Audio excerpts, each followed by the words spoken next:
ओम श्री साईनाथाय नमः. नमस्कार. साधना संग्रह या आपल्या चॅनलमध्ये तुम्हा सर्वांचं मनपूर्वक स्वागत. चला तर आज आपण पाहूया साईबाबांची 11 वचने. साईबाबा. साईबाबांना कोण ओळखत नाही? साईबाबा हे अवतारी विभूती होते. जवळजवळ 60 वर्ष साईबाबांनी शिर्डीमध्ये वास्तव्य केलं आणि या वास्तव्यामध्ये भक्तांबरोबर झालेल्या अनेक संभाषणातून साईबाबांची वचने भक्तांना मिळाली. आणि अर्थातच साईबाबांच्या या प्रत्येक वचनाची किंमत किती लाख मोलाची आहे ही त्यांच्या भक्तांना जास्त विस्ताराने सांगण्याची आवश्यकता नाही. चला तर मग पाहूया एक एक करून साईबाबांच्या 11 वचनांचा अर्थ. श्री साईंच्या अत्यंत बहुमोल वचनांपैकी ही 11 वचने विशेष महत्वाची व अभ्यास करण्यासारखी आहेत. ती अशी. वचन पहिले. शिर्डीस ज्याचे लागतील पाय, टळती अपाय सर्व त्याचे. आपल्या या प्रथम वचनाद्वारे साईबाबांनी जणू आपल्या भक्तांवर वरदहस्तच ठेवला आहे. भक्तांनी शिर्डीला जावं, साईंच्या समाधीपुढे नम्रपणे नतमस्तक होऊन अनन्य भावे शरण जावं, म्हणजे त्यांचे सर्व अपाय टळून त्यांना सुख शांती मिळवून देण्याची संपूर्ण जबाबदारी बाबा आपल्या शिरावर घेत आहेत. अर्थात साईंचा भक्तांना मिळालेला आशीर्वादच आहे. वचन दुसरे. माझ्या समाधीची पायरी चढेल, दुःख हे हरेल सर्व त्याचे. दुःख. दुःखाने ग्रस्त झालं की कोणालाही आपला जीव देखील नकोसा होतो. दुःख ही वेगवेगळ्या प्रकारची असू शकतात. कोणाला शारीरिक व्याधी असतील तर कोणाला मानसिक. पण एकदा का दुःख वाट्याला आले तर अशा त्रस्त मनस्थितीत केवळ पैसा किंवा सहानुभूतीचा आप्तमित्रांचा शब्द सुद्धा त्यांच्या दुःखाचं निवारण करू शकत नाही. परंतु श्री साईंच्या केवळ समाधी दर्शनाने सर्व दुःखाचे हरण होते, हा अनुभव आजही हजारो भक्तांना या क्षणापर्यंत येत आहे. आणि याच वचनाच्या सत्यतेचा प्रत्यक्ष पुरावा म्हणजेच शिर्डीला आज होणारी कल्पनेबाहेर लोकांची गर्दी. श्री सद्गुरु साईबाबांचं तिसरं वचन म्हणजे भक्तांना मिळालेला बहुमोल ठेवाच आहे. जरी हे शरीर गेलो मी टाकून, तरी मी धावेन भक्तांसाठी. श्री साईंनी समाधी घेतल्यावर शिर्डीमधला आपला आधारस्तंभ कोसळून पडला असे निराशेचे उद्गार भक्तांनी काढले. हा नश्वर देह सोडून ते आपणातून निघून गेले तर आता आपल्या हाकेला कोण धावून येणार असा प्रश्न भक्तांच्या समोर पडला. पण साईबाबांनी अगदी स्पष्ट शब्दात भक्तांना आश्वासन दिलं आहे. ते म्हणतात, जरी मी या शरीराचा त्याग करून निघून गेलो आहे तरी तुम्ही मनात कोणताही विकल्प आणू नका. माझ्या भक्तांचा आर्तस्वर ऐकून मी त्यांचे दुःख निवारण करता आल्याशिवाय राहणार नाही. आता चौथे वचन पहा. नवसास माझी पावेल समाधी, धरा दृढबुद्धी माझ्या ठाई.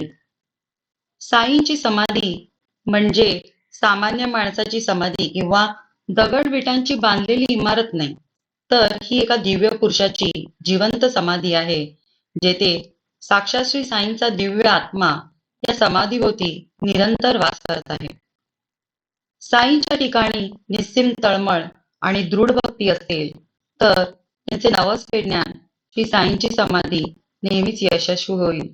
आणि म्हणूनच साईबाबा आपल्या 5व्या वचनात म्हणतात, नित्य मी जिवंत जाणा हेची सत्य, नित्य घ्या प्रचित अनुभवे. साईंच्या या वचनामध्ये फार गूढ अर्थ भरलेला आहे. आत्मा अविनाशी आहे.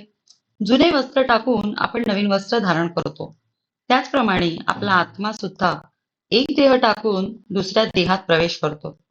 या गूढ अर्थाने श्री साईंनी हा देह टाकून दिला असला तरी त्यांचा दिव्य आत्मा अमर आहे, तो जिवंत आहे, त्याला मरण नाही. हे सत्य तत्व एकदा का भक्तांच्या मनावर बिंबलं की त्याला स्वअनुभवाने प्रत्येक क्षणाला याची प्रचिती येईल. साई वचनाचा खोल अर्थ समजून श्री साई हे आपल्या प्रत्येक बऱ्या वाईट कृतीकडे पाहत आहेत याची पूर्ण जाणीव झाल्यावर त्या भक्ताच्या हातून कधीही चुकून देखील अपवित्र कृत्य घडणार नाही. साईबाबांच्या 6व्या वचनामध्ये साईबाबा म्हणतात, शरण मजा आला आणि वाया गेला, दाखवा दाखवा ऐसा कोणी. म्हणजेच असा एकही भक्त तुम्हाला दाखवता येणार नाही की जो अनन्य भावाने श्री साईंना शरण गेला आणि त्याचे श्रम वाया गेले. शरण आलेल्या भक्ताला साईंनी कधीही दूर झिडकारले नाही.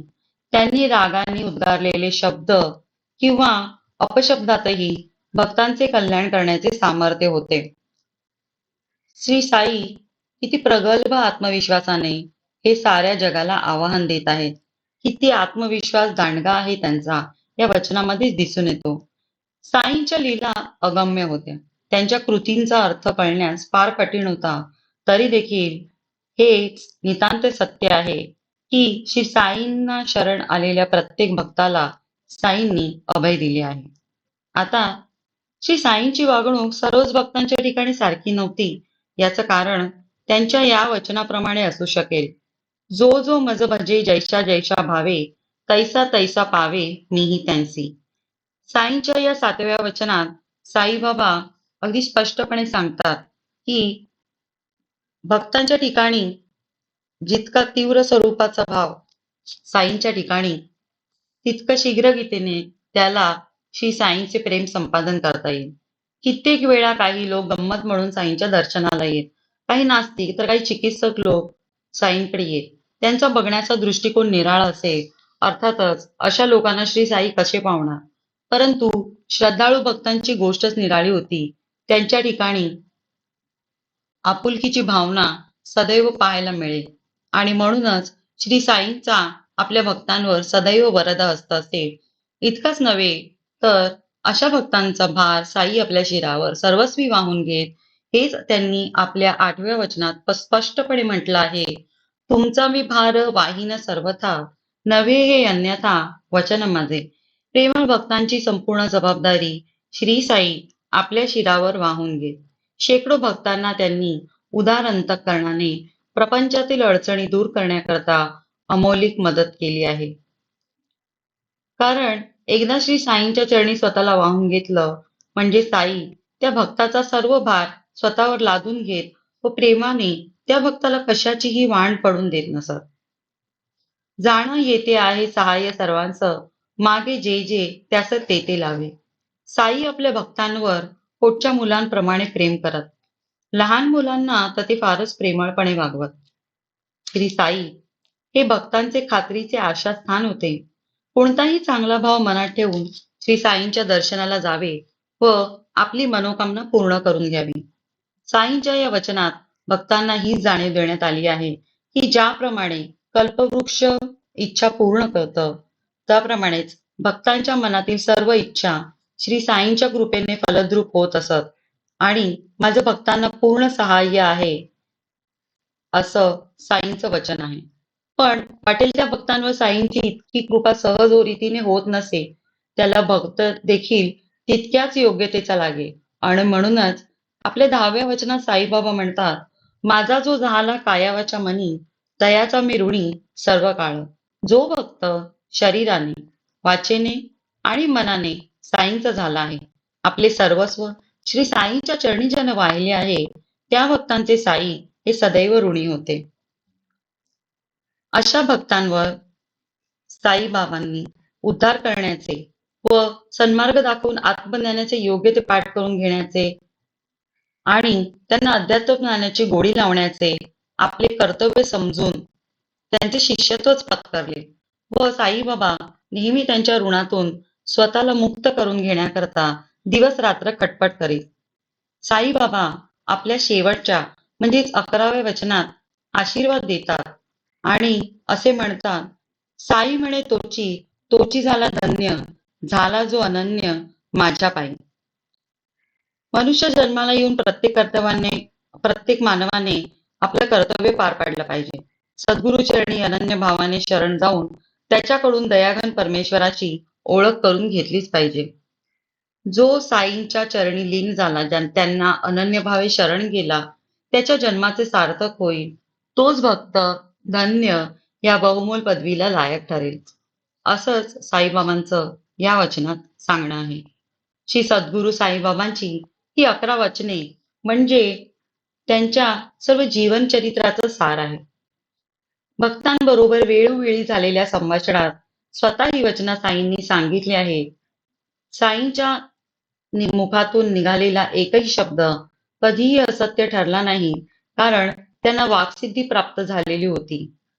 आणि त्यांच्या या प्रत्येक वचनाची किंमत किती लाख मोलाची आहे, हे त्यांच्या भक्तांना जास्त विस्ताराने सांगण्याची आवश्यकता नाही. इतके म्हणून साईबाबांच्या चरणी हे प्रथम पुष्प अर्पण करताना आम्हाला खूपच आनंद होत आहे. ओम श्री साईनाथाय नमः. तुम्हाला जर हा व्हिडिओ आवडला असेल तर आपल्या चॅनेलला नक्कीच सबस्क्राईब करा, लाईक करा आणि जास्तीत जास्त शेअर करा. चला तर मग साईबाबांची 11 वचने सर्वत्र शेअर करूया.